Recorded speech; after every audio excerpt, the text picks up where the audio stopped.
You pull guys when you think the game's over, and you do that off of experience, and we don't think the game's over when it's at that point. Now, at sometime in that drive, because it took so long it was, we debated whether to take him out before that drive or not. We'd been in that situation before. We decided not to. We kept both out just for a third down, but it ended up going longer, and we don't want to pull him out in the middle of it, so we kept that drive, but that was the last drive of the game. We decided that before it just went long. No, just he helps us get him off on third down, so we thought he could at least do a third down and end that drive pretty quick. But we didn't. How much did that week one experience in Detroit a couple years ago kind of shape the way you view that? That's huge. I mean, that happened to us personally. It was, I think, 41-17 with a minute 58 left. And they had the ball with 17 seconds, 20 yards away, down 7 points. So, that's a lot more than that was. And it's not just, that's a personal situation, but I see it happen a lot of places. The way you guys use your nickel backs, or your nickel defense with Lenore first being that guy and then later Oliver, was that something that was pre-planned, or did the circumstances in the game dictate the change? Things dictate the change. We thought they'd all play in the game, but stuff happened in the game that has us adjust. Such as? Stuff that's between me and our team. Just watch the film, you might be able to figure it out. Stuff I can't say, sorry. In terms of like a divisional opponent, I usually know these guys really well. Just kind of looking at the Rams roster, is there a lot of unfamiliarity there with them being such a young? We have such a history, and just with the coaching staffs being similar for so long and the players being similar for so long. So, there's a lot of new guys out there, them playing in one game and, trying to figure out some of their new players that you don't have a history with. But once you turn on the tape and try to see it, you don't know some of the guys, but you definitely know 99 and you know the quarterback. And then you watch the schemes, and nothing's really different. I mean, it's two really good schemes on both sides of the ball, and two great players, and looks very similar, and that's the result was very similar to what they've had in the past. Brock made a few plays with his feet on Sunday, including that 17-yarder right up the middle. Is that an aspect of him that is surprising to you? Did you foresee that when you were drafting him, that he'd be able to make as many plays with his feet as he has? You never know at the next level, but that's how he played in college. He did it a lot, and I think one of his first games, he had his own read play for like 60 yards or something. So Brock's always had a knack for making plays with his feet. He has the quickness to do it. You never know how to equate at this level, but looked that way in practice and stuff, and he's carried it over to games. How much of his success is a product of the fact that he's a lot more experienced than most quarterbacks his age? I don't know. It's how do you play quarterback at a high level? Where does that come from? Sometimes experience, sometimes because you're just good at it, but he's playing at a high level because he's good at quarterback. When you go out and put a performance like that in week one, is there a need on your part to kind of, all right, now we got to bring them back down a little bit, because they played so well, or is this such a veteran group that they kind of police that themselves? Usually it's off the tape, and the tape to me wasn't totally what everyone thinks. There's lots of it wasn't our best performance. It's there's a lot of things in there that could have gone a different way. A bunch. The way we ended at the second quarter, not scoring on offense, not running the clock out before you gave it back to them, giving up an 80-yard drive before half, giving up a 40-yarder on a 3rd and 1, possible touchdown on the third play of the game. Fortunately, they missed it. They tried to come back to it like 4 times, but they got the wrong coverages then. There's lots of stuff that goes into it, but sometimes games just get away, and it got away real fast because we broke a 60-yarder on play 2 in the third quarter, and after that it was pretty easy. At Texas, you ever run on the backside 70 yards to block for Seth Benson? And what do you think of Ray there? It seemed like a culture play. Did you get a game ball? Did you talk to him about it? I always tried to do that, but I was never fast enough. I could have maybe caught the slower fullback, but not Cedric. That was awesome by Ray. It was awesome by BA. It was awesome by.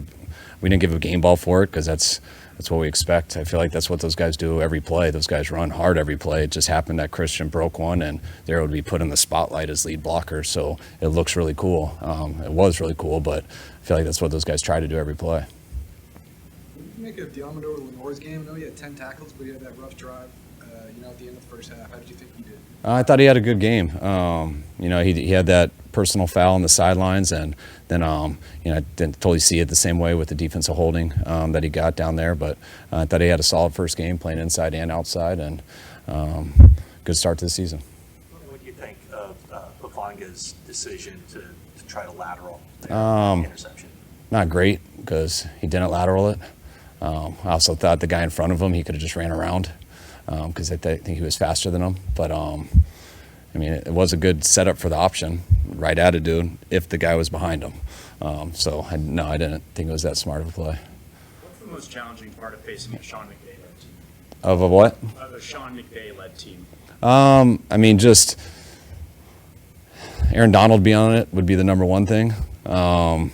But they got some really good players, but they're always going to be sound. They're always going to have a good scheme. They're always going to put their players in good positions. Starting with the offense, which is where it starts with Sean, but it's been no different with the defense and special teams either.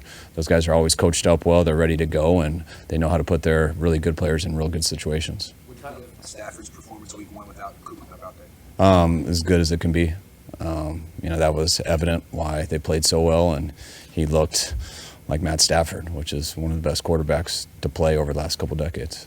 On the strip sack from T.J. Watt, after that play, you came back to the bench and looked like imparted something to Brock. Just kind of looked like a one-way conversation. Do you remember what you shared with him right there? Yeah, just coaching on when we don't get what we expect. And we did get the second thing we expect. It was just taking too long. And Brock was waiting on it. He saw it all right, and could have been a big play. We just didn't have the time for it. And I told Brock, my last thing I want to do is put you in that situation. I thought we'd be able to get rid of it quicker. But when you can't wait on it for that long. Sometimes you just got to tuck it away and take the sack, because we didn't have time to wait on the look. So much was made this offseason, the value of running backs. Obviously, you always valued that position. Your dad did as well. And can you remember how and why that position has always been so important to what you do? I think it's important to almost what everybody does. I think it's really hard to win in this league without a good running game. You can have a good running game by having all 11 people dedicate to it and be real good at it, but you really don't make a difference until you got a difference maker back there. I always think, we've always committed to the run regardless who's back there. I think I know my dad did that in his career, but when you look at when teams have really won, I think my dad had one really good one, and those are the years he won Super Bowls. And when you look at our success here, our Super Bowl run, the way Raheem did that in the playoffs, our next championship deal game, the way Debo and Elijah were running at the end of that year, and then last year the combination of Christian, Elijah, mixing in Debo, to me is why you go on a 12-game win streak. So regardless of who your running backs are, you're going to always, I believe in always committing to it, because that's what makes a football team good. But when you have a difference maker back there, it's a huge difference. How much time did you spend in recent drafts looking at Atwell and Nakua, and what are their qualities? What kind of the complement of them? What does it present for defense? Looked at him a lot in college. Tutu is as fast as anyone. He's one of those premier play action, top level guys. That everyone in this type of offense, ours, theirs, play action offense, they really want a guy like that. You can tell that's why they took him. He's premier at that. When you look at Nakua, he's a very tough physical football player. Reminds me a lot of Juwan. He's going to get after it on every play. The game's not too big for him, and when you can put those guys in the right spots and you got a quarterback like they do, they can be pretty lethal. Going back to the Detroit game where they almost came back, did you have another similar experience during your career, something like that, where it's like, the game's over and it's like, oh crap? Yeah, I've watched guys take, that was the biggest one. That was like never again, because we took a lot of people out, and I still can't believe how that happened. I've had to go back and keep watching it, because it doesn't sound believable, but it is. But to me in particular, I've seen things get out of hand and close, but nothing as scary as that Detroit one. But it's something I always watch around the league. We see it. Stuff happens fast, and you just go 3 and out, and that clock's different. Now, when they went on that long, we were trying to do it then. We thought we could stop on 3 and out, and they went longer, so it was different. But I don't have a specific one for you, but it's something you got to be aware of. You ever think in your head, like, I'm being too paranoid? Like, the game is over. Come on, Kyle. Game is over. Yeah, you should get a soundtrack to our headsets. That's all we're talking about. Trust me, we want guys out of there. We want to go put them in bubble wrap and wait them for next week. But once you start to go there, bad things happen a lot. So, yeah, we wish we could have gone there sooner, but we didn't. Kyle, with regards to starting 2 games on the road, is there any positives or benefits that you can take team building off the field, and then if you can get 2 road wins to start how that kind of like jumpstarts your year? Yeah, I mean, I think it's team building stuff when we go. We've sometimes stayed a week away in these times. We haven't done that this year. But I think when you start on the road, and if you can start out 2-0, there's only so many road games, and you'd always rather than be at home. So when you have that good record to start, it's just more momentum going forward.